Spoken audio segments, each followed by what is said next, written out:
gotta share this with you because I'm super stoked right now.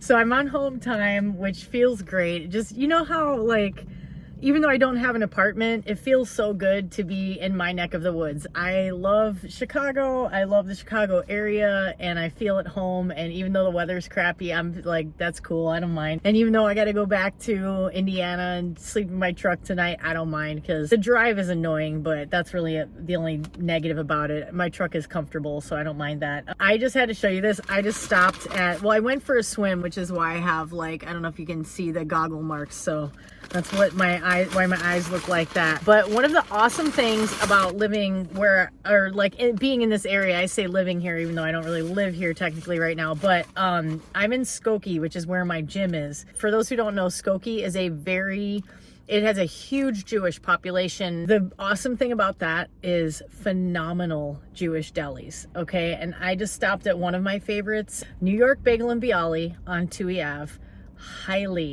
Highly recommend. There's always a line. It's Friday at 2 p.m. and there's a huge line in there. And I just got myself a Nova Lox sandwich on an egg bagel with capers and cream cheese and tomato. Oh, and there's cucumber. Oh my God, my mouth is so watering right now. Yeah, so I just wanted to share that with you. I'm gonna turn off the camera. I'm not gonna make you watch me eat because that's gross. I don't like watching people eat on camera at all. But I just want to share my joy. Like, can you tell how fucking happy I am right now? I got some potato chips too because I love me some J's. Yay, I'm excited. It's the little things, guys. It's the little things. Just a quick howdy from this very bumpy unload. I am kind of hoping that I will be routed back toward my home terminal for a 34. I think that's the plan because they sent me to Wisconsin from being down south, and I have to say I am very much enjoying the crisp, cool, wintry weather here. Very much. It's like, I'm a Midwestern gal. Today was I had an upsetting experience, which is something that I think is par for the course when you're a truck driver, and I'd be interested to hear any stories that you guys might have to share in the comments. I got suddenly stopped in traffic coming into, where the heck was I? I think I was in the Kenosha area or approaching it on I-43. So like south of Milwaukee. Traffic suddenly came to a kind of a standstill, tons of emergency vehicles. And when I passed the scene of the accident, it was certainly a fatal accident. It was, driver's side of a car was underneath the passenger side of the trailer. Basically, the trailer was sitting in the front seat of the car.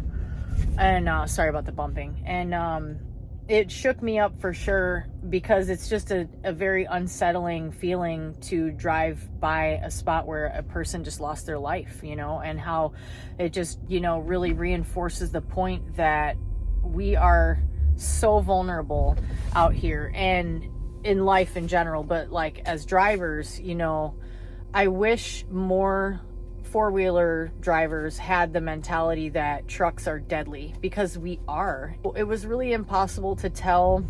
Well, I will tell you this.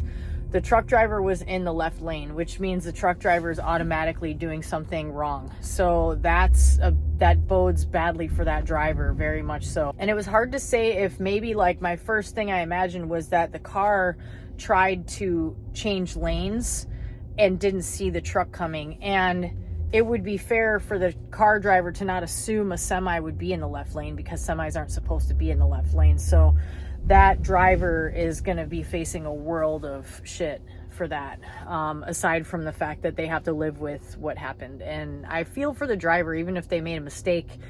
To be involved in a fatal accident is a life-changing, terrible experience, and I feel for everyone involved. So that was really kind of shook me up, and I was listening to a podcast and I realized I kind of had stopped listening to it because it just, it makes you think, like, this could happen to me. You know, I could be driving and a person in a car could make a poor choice and unwittingly I could kill them with my truck. And even if I wasn't doing anything wrong.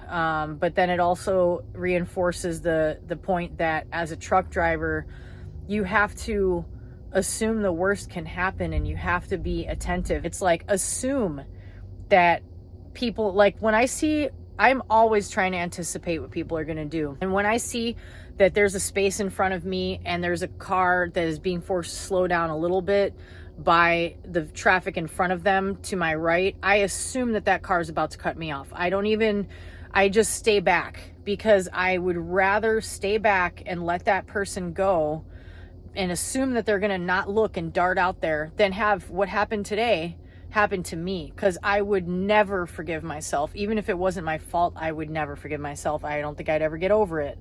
And I would feel horrible, you know, and it would be a heartbreaking, terrible, life-changing experience that I never want to go through. So you have to just, when you're a trucker, you have to just assume that the people driving around you are going to make the wrong choice, and you have to pre-adjust to that. And it's unfortunate, but it's what you got to do, because people in their cars, and I have 1,000,000% been guilty, and I'm realizing it more and more that I drive. I'm like, anytime I talk mad shit in my truck at four-wheelers, and I fucking hate four-wheelers and all this other shit.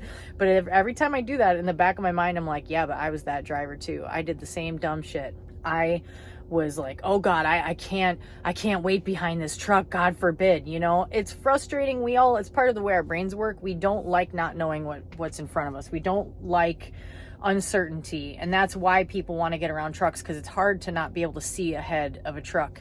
It's hard to be patient and just be like, well, I'm gonna get there when I get there, because that's just not our nature. But I just want to encourage anybody watching this who is not a truck driver to just think about this. This helped me when I was driving a commercial vehicle that was larger than a car. It was a realization I had. When you're behind a truck, they can see way farther out than you can. So yes, a truck is going to drive a little bit slower, but you're also, you know, they know what lane is probably going to be a better lane. So maybe stay behind them, and also try to see their mirrors. Now, someone's going to try to fill that space in front of you, no doubt, but it is better to try to make sure you're in those mirrors, because I can't tell you how many times I have a car behind me that I know it's there, and sometimes the only way I know it's there is I can see the shadow of the car behind me. But otherwise it is completely invisible. It's crazy. And you think you're far enough away, but you might not be. So anyway, that was today's sad lesson, right before Christmas or Hanukkah or whatever they might celebrate, or just in the season of like family gatherings. Someone's family member is not going to come home because someone made a bad decision. Someone wasn't paying close enough attention. Someone was in a hurry, whatever it might have been. And the weather was perfect today, so it wasn't the weather. So be careful out there, everybody. It's not worth your life. Good morning. It's a little bit before 6, and my truck is on some Freightliner shit right now. So I just want to show you, I'm really trying to get out the door. I always say it like that, like I'm going out the door, but I'm staying in the door, in the seat, driving the truck. But in my head, I'm like, I got to get out the door. But yeah, it's like 5:51. I haven't started my pre-trip yet. I mean, I did my pre-trip already. I always do it before I actually start the pre-trip, just to be more efficient. I like to do things in a certain order, and I like to do the physical pre-trip before I like do my breathing exercises and make my coffee and all that stuff. It's like signaling to my brain that I'm ready to go, but then I do my things to get my body ready to go, and then I go. But I'll show you real quick why I have all these sensors going off, because I was driving in inclement weather all day yesterday and snow and stuff, and the sensor on the front of the truck gets covered in snow and ice, and it gets dirty, and so you have to clean it off. But when it gets like that, it starts throwing all these crazy sensors.